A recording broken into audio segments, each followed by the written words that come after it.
আসসালামু আলাইকুম। তো গত পর্বে যে বিষয়টা দেখেছিলাম আমরা একটা পার্সেস ক্রিয়েট করেছিলাম। তো অনেক সময় দেখা যায় কি পার্সেস ক্রিয়েট হওয়ার পর ওই পার্সেসটাকে আবার এডিট করা দরকার হয়। সেক্ষেত্রে আপনারা এডিটটা করবেন কীভাবে? সেক্ষেত্রে এডিটের যে বিষয়টা আপনার এই যে ভিউ অল ট্রানজ্যাকশনে যেতে হবে। ভিউ অল ট্রানজ্যাকশনে যাওয়ার পর জাস্ট যে বিলটা পার্সেসটা আপনি এডিট করতে চাচ্ছেন সেটার উপর আপনি একটা ক্লিক করলেই হয়ে যাবে।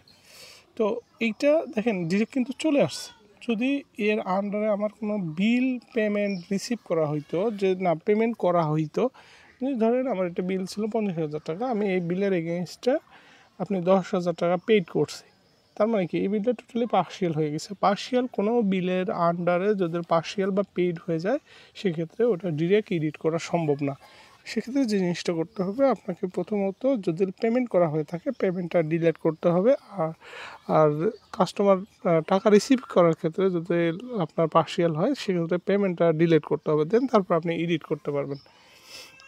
সেক্ষেত্রে আপনি এইখানে বিলটার উপর পার্সেস বিলের উপর ক্লিক করলে এডিট চলে আসবে। এরপর আপনি এখানে চাইলে প্রোডাক্ট অ্যাড করতে পারবেন বা আপনার অন্যান্য যদি কোনো আইটেম অ্যাড করার দরকার হয় সেটা করে নিতে পারবেন। A to Z করে জাস্ট সেমভাবে সেভ দিয়ে দিলেই হয়ে যাবে।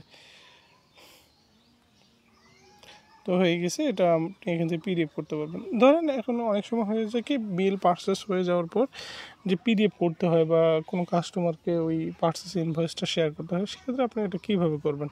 জাস্ট এখানে তিনটা এখানে দেওয়া আছে, যেমন প্রিন্ট আছে, শেয়ার আছে, বা তিনটে ডটে ক্লিক করলে আরও আপনি ডিটেলস পাবেন। যেমন ডিলেট আছে, এর এগেনস্টে আপনি টাকা রিসিভ করতে পারবেন, ক্রেডিট নোট, ডেবিট নোট এগুলো আছে। প্লাস এখান থেকে আপনি কনভার্ট করতে পারবেন, এটা পার্সেস টু সেলেও কনভার্ট করতে পারবেন। জাস্ট এইগুলো আপনারা দেখে নিন সিস্টেমটা। এটা হলো মূলত আজকের ভিডিও ছিল। আল্লাহ হাফিজ।